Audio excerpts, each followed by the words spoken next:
Welcome to the New Voices for the Theater 31st Annual Festival of New Works. My name is Heather Falks, and I'm the Program Director for New Voices. On behalf of SPARC and the Festival Company, I thank you for supporting young artists' work. The play you are about to witness is Shattered Eclipse. The playwright is Laura Rodriguez Sierra. The stage is dark, slowly leaving Luna and Ignacio under separate spotlights facing the audience. A montage of dialogue and sounds is heard, which includes the voices of Delia and Enzo. Luna and Ignacio speak with the invisible voices of their parents, physically and emotionally reacting. A guitar begins to play a melody of Luna Llena, simultaneously as a distant police siren is heard in the background. Luna begins to sing along or fluidly recite to Tonada de Luna Llena. Enzo recites phrases from a poem written by Cesar Vallejo, Los Pasos Leanos.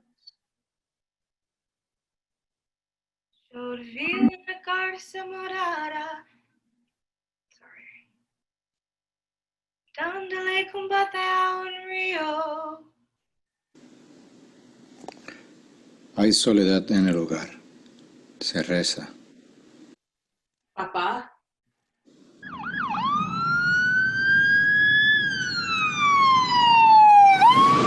Enzo, please. Por favor, put the things down. My love. Luna, luna llena, menguante.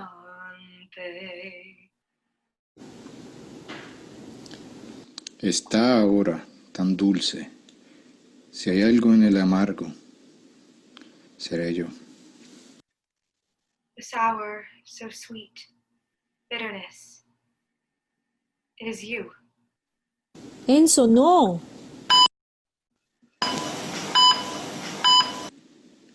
Get in the car, Luna. Ahora.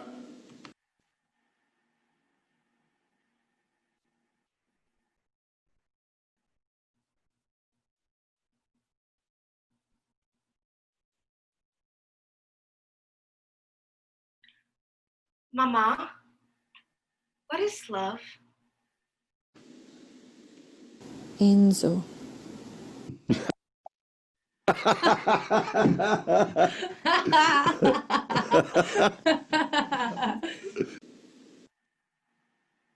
Mama, where am I? Menguante. Hay soledad en el hogar, sin bulla. There is solitude, home, silence. No te vayas. Don't go. Sin noticias, sin verde, sin niñez. Without life, without childhood. Mi amor, don't go. Suéltame, Delia. Haz lo que te dé la gana con tus niños. Me voy. He's sick, Iggy. We don't need him. He's sick. Ignacio, un hombre tiene que llevar sangre de pasión. A man must carry blood of passion. Luna, where did he go? Luna. I'm lost. You are the fire. Ignacio. You are the light. Where are you?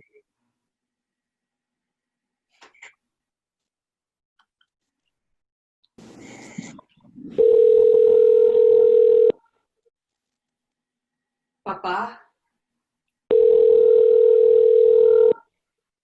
You were the sun. Lou, I can't see. The sun is so bright. La luna me está mirando. Yo no sé lo que me ve. Si hay algo quebrado en esta tarde y que baja y que cruje, son dos viejos caminos blancos, curvos. Por ellos va mi corazón también.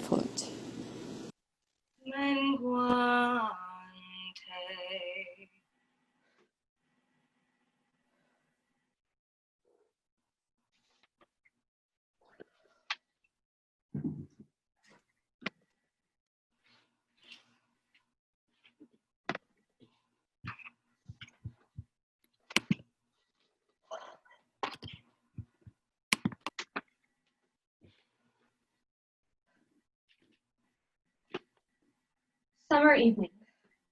A mellow living/dining room of an average-sized Florida ranch. Smells like damp mulch, terrazzo flooring, fabuloso, and las negras blanco y picadillo. The house is neat enough for it to be an everyday scene.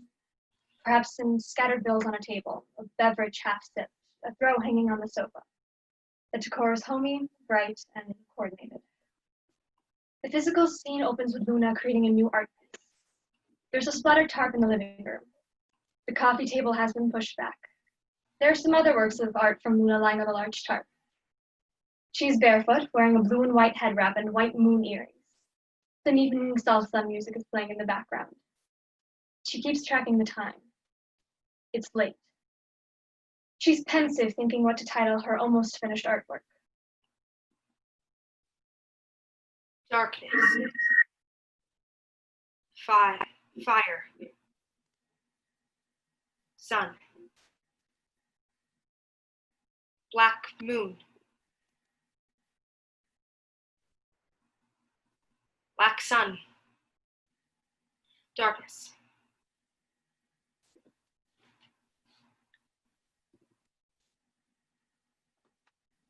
Eclipsed. The sound of a car pulls up to the driveway. Some light enters the window. Ignacio is heard getting out of the car along with a few other teens inside the vehicle shouting and laughing. Luna's upset. Her back faces the entrance door where Ignacio is now coming in from. Ignacio's gait is of natural unease. He tries to conceal his true state of vulnerability and intoxicated form. You're home late. Ignacio strips his pockets onto the nearest piece of furniture. A phone, crumpled receipts, lip balm, different cards, wrappers, etc. He looks worn. Ignacio. Okay. No! It's a school night. What are you doing till 12 a.m. on a Wednesday? This is what you do when Mama is out working the night? You had me worried sick. I was about to call the police. God, Luna. I get it. Damn. Hey, don't be such an asshole. I was concerned. So concerned, I bet. That's how you were able to make how many of these porquerías, right? Ignacio scoffs and begins to pick up one of Luna's paintings laid on the tarp. She snatches it from him with caution so that it doesn't ruin. Really? You're going to do that?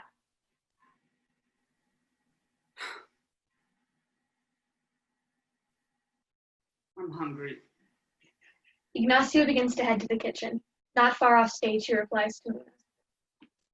Where were you tonight? Nowhere. What? Nowhere. I was just driving around with some friends.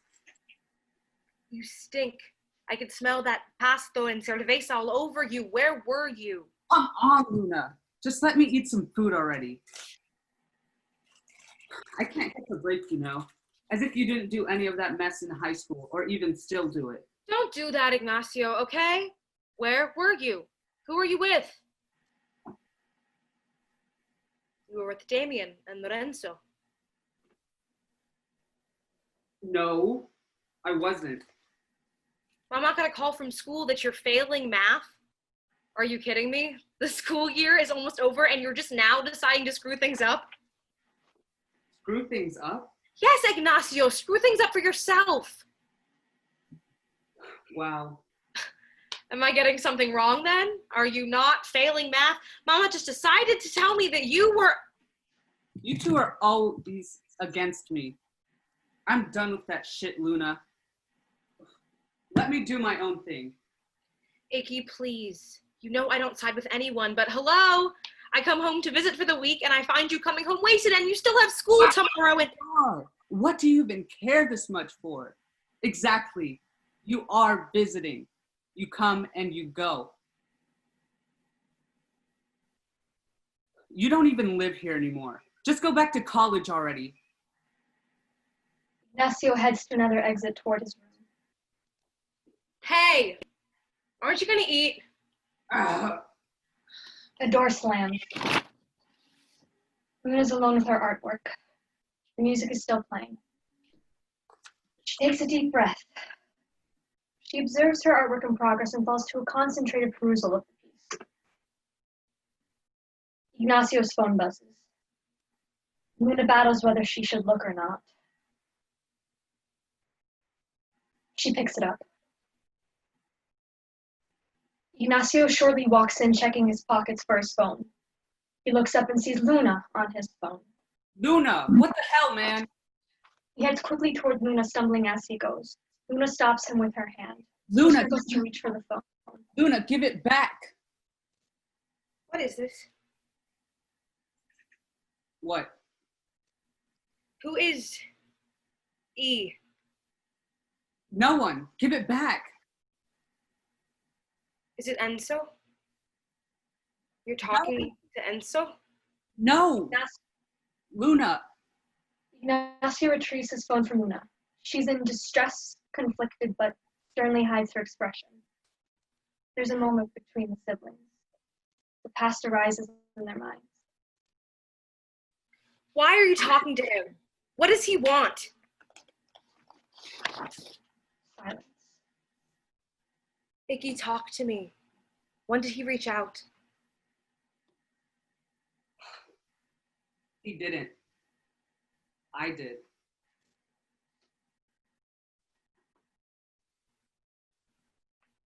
Why? Because I did. I wanted to know how he was. And He's doing fine, Ignacio. He's real great. In fact, I bet he's living the high life somewhere, right? I bet he's on a beach somewhere sipping piña coladas and eating frituras like a ten lechon. This bloated pig that you just... Yes. What? What the hell did you tell him? No, wait, that's happening. He's not setting foot in this house, Ignacio, or anywhere near Mama. Ignacio's adrenaline rises. His intoxication escapes his body like a force. Luna's voice begins to ring. Pressure. Hey, lower the voice, man. My head is beating. Look, just go with me. Have you taken a moment to realize what you've done, Iggy? What I have done? He's my dad. Enzo is not a good man. Not for any of us, especially Mama. That has nothing to do with my relationship with What him. happens when you do see him, Iggy? Let's say he wants to see Mama again. He doesn't want to see her. You know that shit is going to hit the fan. You know that. Be like that. Just listen. She is finally okay. And her heart is going to break all over again and again. They never work out. We never work as a family. Ignacio begins to grow anxious. This cannot be it. You won't even try to think about it. No, I'm not going to see him, Ignacio. End of story.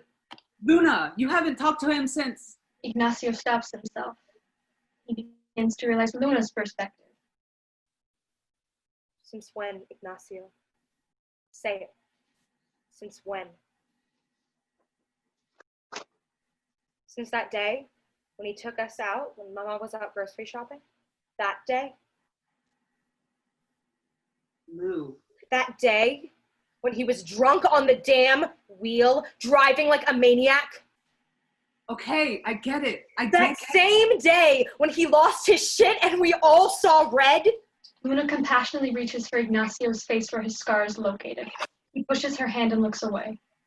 That day, say it, Ignacio, he put everything on the line that day, everything. And he lost us. That was his choice. He's my papa. He's our dad, Luna. Come on now, it's been 5 years. You have mama and you had papa. You have always had everything. If I don't get to know him, I will never know who I am. I need answers. Please? Luna hesitates. No. Enzo is pain. No. Lou, look at me. But really, look at me. Luna's looking at her artwork in progress. She takes a minute to compose herself. She looks right into Ignacio's eyes. Ignacio is reluctant but just as firm. The two siblings share another moment of the past. He asked about you. You know, he used to do everything with you. He hugged you more. He played with you more. He looked into your eyes so deeply. He used to sing that song he made up all the time, Lunita Lu. He loved you so much. Stop. It's true. No, it's not. Luna, come on. This is my chance to be with him. He sounds different. He sounds good, honest.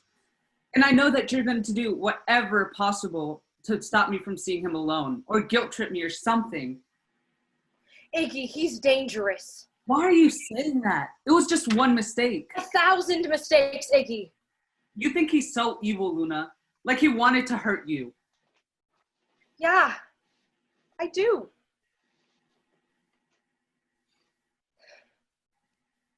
I know you. I know you too well. You manipulate, Ignacio. You want to forgive and forget, and you do anything to say you have forgotten just to have things your way all over again. Or some shit like that, I don't know. This is so selfish of you. You're being selfish, Luna. Look at you. You don't even want me to see our own papa. Because he is pain, Ignacio. He brings all this pain. He has hurt Mama in so many ways, and you? Hell, look at your face. It kills me to see that scar. I didn't protect you. I didn't do enough to protect you or Mama. And that is my reminder every time I see your face. Ignacio was wounded. He finds solace seeing his scars, a reminder of what can be mended. Enzo. I'm going to see him. Ignacio. Oh, I made up my mind. Come with me or not, but I'm going. Damn it, Ignacio, damn! How much more proof do you need, huh? Do you need him to wind up dead or worse, just like him, and then you'll figure out he's no good? Shit! I will not lose my family again, Ignacio! His family. No! Ignacio begins to pace within the space. Moon and sun begin to clash, fire and water, light and dark. You know who he is. No. Don't be fooled. Luna, just give him a chance. You know what he wants. No, Lou. You know how he is, you know what he needs, and you know what he wants. You know his name. Enzo, he can be our home. You know his heart. I'm lost. You know his pride. I need him. You know he's dangerous. You know he's not family. Not anymore. No! Ignacio takes Luna's art piece and breaks it. Silence. Luna collapses to her knees. Her heart is in pain. Ignacio, realizing his actions, kneels and attempts to clean the mess. Stop. Ignacio continues. Ignacio. Ignacio and Luna meet glances. There is darkness in Luna's eyes. Ignacio, now fully lost in his pain, heads off stage to his room. Luna sits in the silence, looking at the broken masterpiece. The house is dark.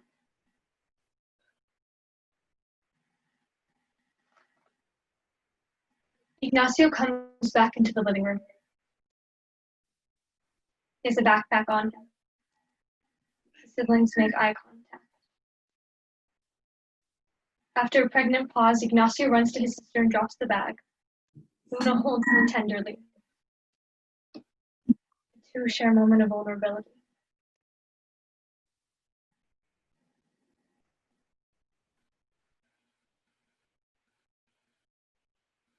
I love you, Luna. Te amo, Ignacio. No matter what.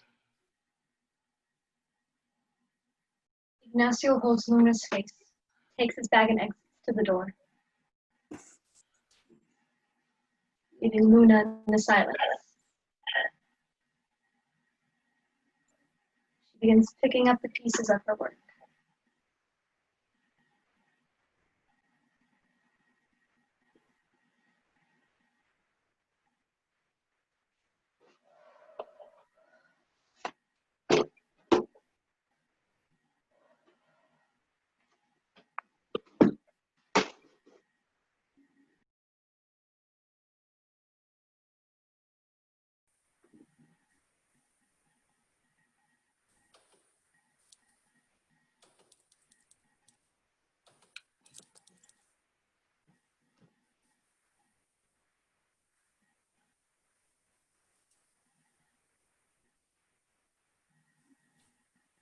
Wonderful. Congratulations.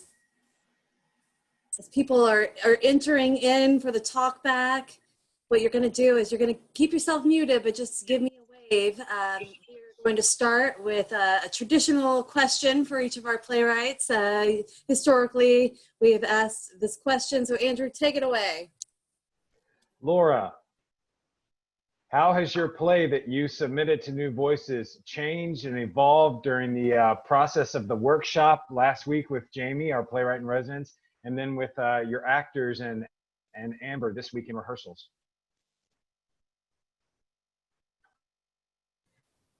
I'd say my play has changed, and I did minor changes at the end of it all. I tried to keep the integrity of the piece. But with the lines that I did add, I think I worked on defining Ignacio more as a character in Luna, and also involving their parents, because I was focusing so much on the push and pull of Ignacio and Luna that I really didn't involve the parents, and how does that play with children when they deal with, you know, the splitting of their family, with sever within their family's bond. So I think those would be the biggest changes that I did during the first week with Jamie. And the second week, it was kind of crazy how Amber was able to see exactly what I imagined for the piece. Her creative vision for it, it was kind of mind-blowing, because right before I said something, she would say it. So it was kind of crazy. We were like just thinking the same thing. So it didn't really change too much, but because it is in a Zoom space, a lot of things happen that I wouldn't have imagined doing over Zoom. And like in the beginning with the dream scene, their screens would be blue so that it would evoke that dreamlike style. So there's some things here and there, the details that I really wouldn't have thought of because I'm technology impaired for Zoom. But yeah, those would be the main changes, I think, just changing the script so that it would fit the whole family together as a whole, and that the audience could really see that and reflect upon them. And yeah, I think it was just the writing part mainly. Thank you. What other questions or comments do you have for Laura? Susan? Laura, was this written for something at your school, or was it just something you created for this, for New Voices, or was it the idea for it, did it come as something you were working on at school, or what? Thank you for the question. I actually had this idea in my head for quite a while. I'd say for a few months before I started writing. And in the beginning, it was just very vague. The part that I imagined actually was Ignacio breaking Luna's artwork, and that's how it kind of manifested in my mind. But when I was able to write it, it was actually at the Governor's School for the Arts in Norfolk, Virginia. I had decided to take a playwriting class for one of my quarters. And in that class, we had to write a play, a one act, and we had the opportunity to submit it for our student directed and written one acts for that year. And that's how the play really, like, I was able to sit down and write it and have a classroom where I could have my fellow students and my teacher help me try to sort things out, sort my visions out and put it on paper. And I did submit it into the student directed and written one acts for the Governor School, and it was accepted. And during that process, Steve Earle, which is the department chair, who we all know well. Yes. He was a SPARC person. Yes, he was. And he suggested to turn it in, to submit it into SPARC, along with the other student playwrights who wrote a play, which Catherine Sherrill, who is also one of the playwrights for this year, she's also from the Governor School of the Arts. We go to the same class, the school together. Great. So that's how it all kind of went down. Great. Lily. I'm curious, as a bilingual playwright, when you're switching between languages, do you find that certain different elements of your writing and your creativity can come through them, and does that change? Curious about that. Thank you. Yes, I found it interesting when working with two different languages within this piece, because I wanted to involve so much more Spanish, and hopefully I will if I continue this play, which I think I will. But yeah, it was a different experience, because the other plays that I have written before, which were just practice things, just things here and there that I didn't really piece together, they didn't involve two languages or two separate cultures almost. So this play really involves a mixed family, in that the kids grew up in the United States and their parents came from Puerto Rico. And really, in my family, and me personally, English would be our first language for most of the kids, and then Spanish would just be mixed in because we're surrounded by our whole family. So working with this on the script, I really just had to reflect on my knowledge of how our family dynamic works, and integrate the Spanish language without making it too complex, because in reality, I speak more English than I do Spanish, and how I would speak would be probably how Luna and Ignacio would speak when it comes to speaking two different languages. It's just those pops of words that we hear over and over again from our family members, from our parents, and we just mix it in and we call it Spanglish, because sometimes we just mix the Spanish and English words, like instead of calling strawberry in Spanish, we call it strawberry. So it's kind of like those, that just basing it off of what I've experienced, really. That's awesome. Thank you for sharing. Looks like Lucy Cottle has a question for you, one of your peer playwrights. So all these past 2 weeks, the rest of us have been trying to get you to make this a full-length play because we love it so much. So my quick thing is, what are your plans now after this entire process, having it in editing and seeing actors actually read it? What are your ideas for continuing the play, or maybe leaving it as it is? Thank you, Lucy. I'm not really sure how I'm going to continue the play. I know I'm going to do it. I have a few things here and there that I'm trying to really figure out, but I did have an idea sparked when Jamie suggested later involving a monologue for Delia, the mother. And I've had some ideas for that.